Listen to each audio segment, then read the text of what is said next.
All right. Well, ladies and gentlemen, if the gentleman I'm talking to now needs an introduction to you, you need to get out more. I'm joined by the great Brian Tracy, one of the great sales and success thinkers of our generation, and somebody who just a personal hero to me. And it's just a thrill to be talking to you. Welcome, Brian Tracy. Thanks for being with us. Well, thank you, Jeff. It's a delight. I want to get right into it here because I know you study the attributes of success, not just in sales, but in life in general. And as you studied the attitudes and the skills and the abilities of sales success, I wonder if you could comment a little bit about confidence and how important that confidence is on the scale of sales attributes. Well, I think self-confidence is the most important single quality for success in any field, but especially a field where you risk rejection and failure every single time you open your mouth. You know, it's interesting. Salespeople have to expect to be rejected 4 out of 5, 9 out of 10 times to find an interested prospect. So they have to have tremendous self-confidence. And one of the things that really helped me when I was young is I was terrified of speaking. I used to go to the bathroom behind bushes in the neighborhood when I was going from door to door. I was so scared of going up to the door. And then one day, a professional said, remember, it doesn't mean they're rejecting you. It's just simply a normal, visceral reaction to a sales approach, a commercial approach in a commercial society. And that kind of snapped it for me. And I realized from then on, no matter what anybody said, it wasn't personal. And I just smiled. And but self-confidence is really the most important requirement for success in any entrepreneurial venture, including and especially sales. When you look at that self-confidence, and in the book I talk a lot about boldness or humble boldness, sort of a servant boldness. Is that something that you believe is more in the DNA of someone, or is it a skill that can be developed over time? Well, I have taught selling, as you know, to probably 2 or 3 million people, but I've also taught professional speaking, public speaking. And what I found is that everybody starts off afraid. Everybody's nervous for a whole variety of psychological factors going back to childhood. So therefore, it is a learnable skill. You can learn to be bold and courageous by simply doing the things and engaging in the behaviors that you would if you were already bold and courageous. There's a law of reversibility in psychology. It's really not taught in the books, but it says that if you feel confident, you will act confidently. But if you don't feel confident, if you act confidently, the action itself has a backflow effect, a principle of reversibility that will actually cause you to feel confident until finally it locks in and, as you say, becomes a part of your DNA, and then you're okay. I would assume that part of that is based on the idea that when you appear confident, then people respond positively to that and give you energy accordingly? Yes. Well, exactly. The hardest part is simply the first part. It's like picking up the telephone to make a call, knowing that your chances of negativity and rejection are extremely high. And you look at the telephone, you walk around the telephone, you go and get a cup of coffee, you come back and look at the telephone, you review your notes, you look at the telephone again. Right. Just pick up the phone and dial the numbers, and as soon as it rings on the other end, all of your fear disappears. So it's just like the Michael Jordan approach to success. Just do it. Right. Just do it. Now, one of the things that I think a lot of salespeople struggle with is that discomfort, and that's what my book is about, is all throughout the process, we're going to face a series of discomfort. So you've been talking to a prospect for a while, and then that little voice pops up and says, this is a good time to ask for the sale. And suddenly, you could sort of freeze up a little bit. And I think part of the concern here is that some salespeople are concerned about crossing that line into manipulation or sleaziness or anything that they've seen from some of the less than scrupulous sales trainers over the years. How do you find the line between confidence, boldness, appropriate levels of assertiveness, and crossing the line into manipulation or causing somebody to do something that's not in their best interest? Well, that's a great question. And of course, if you've heard or seen sleazy forms of closing, you're very nervous about the whole thing about closing. But I define closing as very inviting the person to make a buying decision when you assume that they are. In fact, I'm doing a seminar in Finland. I was just on the Skype with my client there, and he wants me to do 2 hours on closing. Well, I just did a a full hour on that for an international group 2 weeks ago. Mm-hmm. And what I talk about is in closing, you start off with making sure that you're speaking to the right prospect, making sure the prospect understands the values and benefits of your offering, making sure the prospect has no further questions or concerns, and then you sort of reach out and take the prospect's hand and just invite them to make a buying decision. I had a great experience when I was started off, which really changed my life. Is I was terrified of closing. I would talk enthusiastically about my product and explain it and everything else. When it came to the close, I would just go blank, and I'd say, "Well, what would you like to do, or what do you want to do now?" And they would always say, "Well, I'd like to think it over. I'd like to think about it. Call me back." And then I started realizing that the problem was not in the customer; it was in me. It wasn't my offering either. So I began to study sales closing techniques. I began to read and read and read and read and read. I'm probably one of the world's experts on sales closing. My sales closing audios, videos, books, and everything else have been sold to millions of people. And it transformed people's lives. I know countless people who told me, "You made me a millionaire. You made me a millionaire. You took me from terrified to basically a sales superstar."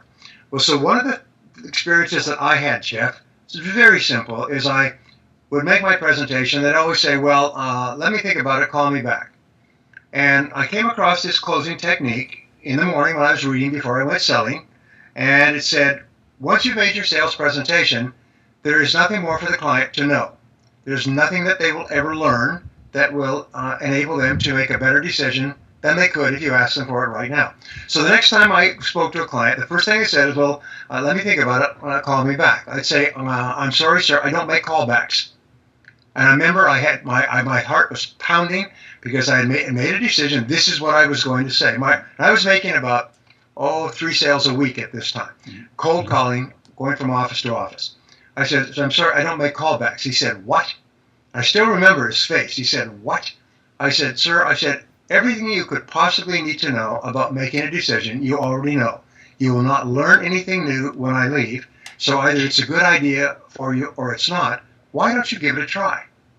And he said, "Well, if you don't make callbacks, then I'll take it." And he took out his checkbook and wrote me a check. And I sat there shocked because for weeks I'd been hearing this. And I'd say, "Okay, I'll call you back." And of course, you never get back to them. I went to the next office next door. I did the same thing, said the same thing. "Well, call me back." And I said, "I don't make callbacks." And I said the same thing. "You know everything you need to know to make a decision right now. It's a good deal. It's a fair price. Why don't you just take it?"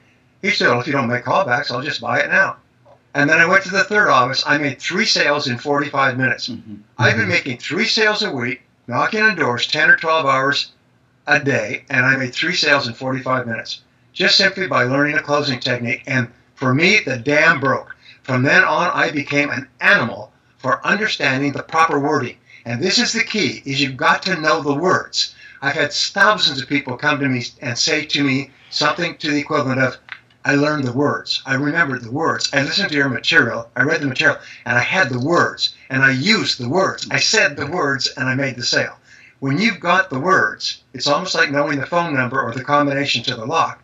It's really quite amazing because then you, with great confidence, you just simply say the words, and like a slot machine, the sale just falls out of the bottom. Ding, ding, ding, ding, ding, ding, ding, ding, ding, ding, ding, into the tray if you know the words. But if you don't know the words, Jeff, you're paralyzed. And that's the great problem. You know, the poet E.E. Cummings once said, "Always the beautiful answer who asks a more beautiful question." And I don't think he was talking about sales necessarily. He was probably talking about the big things of life, the things of God, or what have you. But Right. I think in sales we have to be consumed with what are the beautiful questions. Yes. And if I'm regularly asking this, and they're regularly responding with that, and I don't like that, I should probably change this. It sounds like that's exactly what you did. Well, I just read a sales closing article just yesterday, and it's something I've heard 1,000 times, but it's beautifully put. She said, whenever she makes a presentation, she said, "Well, based on what you've told me, I think either A or B would be best for you. Which do you think would be best?" That is her closing technique. She's one of the top salespeople in her industry. She always says, based on what you've said, A or B would be ideal for you. Which do you prefer? And her assumption was you're going to prefer one or the other.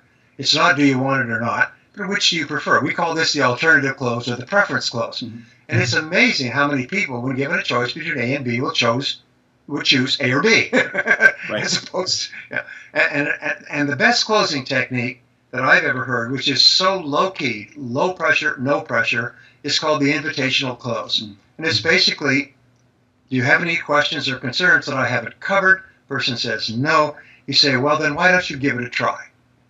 Those words, well, then why don't you give it a try, are one of the, I've had people increase their sales and their income by 500% in a year in an industry they've been in for years. Go from driving a used car to a new car, go from an apartment to a home on the hill, go from dining at McDonald's to dining at fine restaurants by simply asking that question, well, then why don't you give it a try?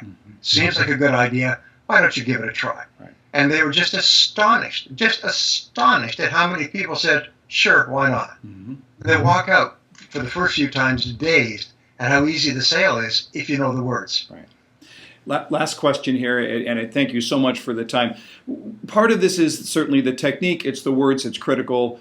A big part of it, though, just based on what I have read of from you over the years, is how you see yourself and whether, as a sales professional, you see yourself as being worthy of bringing that value, of looking at it, saying, as a doctor sees himself or herself, or an attorney or an accountant, that how we see ourselves as bringing value is going to be absolutely critical to this. Is so much of sales success based on just our self-confidence, which is really based on our paradigm of how we see ourselves?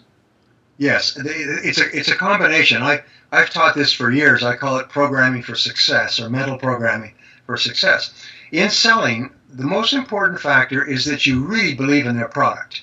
You really believe in its goodness for the other person. You really believe that the other person's life or work will be benefited far more than the cost of the product. And you believe it at a fundamental level. The University of Chicago study I read some years ago said that your conviction in the goodness of your product for this prospect is the most powerful psychological factor in the sales process, because customers are affected at a subconscious level by your subconscious conviction. It's not a conscious level. It's at an emotional, almost intuitive level. So I was sitting with a woman the other day who was telling me about her product, and she was explaining her product. Well, she wasn't trying to sell it. She was explaining the goodness of it and the value and how it worked. And the benefit that she and others had gotten from the product. And she was just explaining it to me like I'd asked her what she did, and she was kind of explaining it. She wasn't even trying to sell. By the time she finished explaining, which was not more than 2 or 3 minutes, I wanted to rip her product out of her hand. And so did the guy next to me on the one side, and so did the person next to me on the other side. And she was a nice, mild-mannered little woman. I mean, I don't mean that in any pejorative sense. She was 25. Yeah. She was not, but she sold without selling. And this is one of the most powerful of all approaches, is to sell without selling. Is you do not try to sell. You simply teach or show the prospect how much better off they could be by showing how much better off others have been with this product. And people just want to tear it out of your hand. There's 2 other things with regard to programming. And I'm sure you teach this in your book, and so it's very important that people read your book.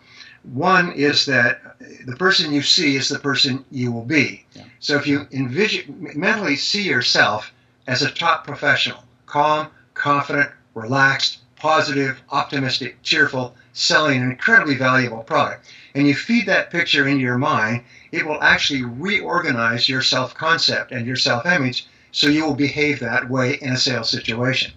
Now, the most important thing that I want to pass on, and please pass this on, is the way you talk to yourself controls 95% of your emotions. And the most powerful words that you can use in selling are the words, I can do it, I can do it, I can do it. Prior to any call, any prospecting, prior to any closing technique, just say to yourself and smile, I can do it, I can do it, I can do it, I can do it. And it's like a pile driver, kaboom, kaboom, kaboom, kaboom, kaboom. Each time you say that, you drive this message deeper into your self-concept until at a certain point you hit pay dirt and it locks. And you'll find that all successful people are people who, to one description or other, believe, I can do it. And they believe they can do it because they've told themselves it so many times that it's now become an automatic part of their personality.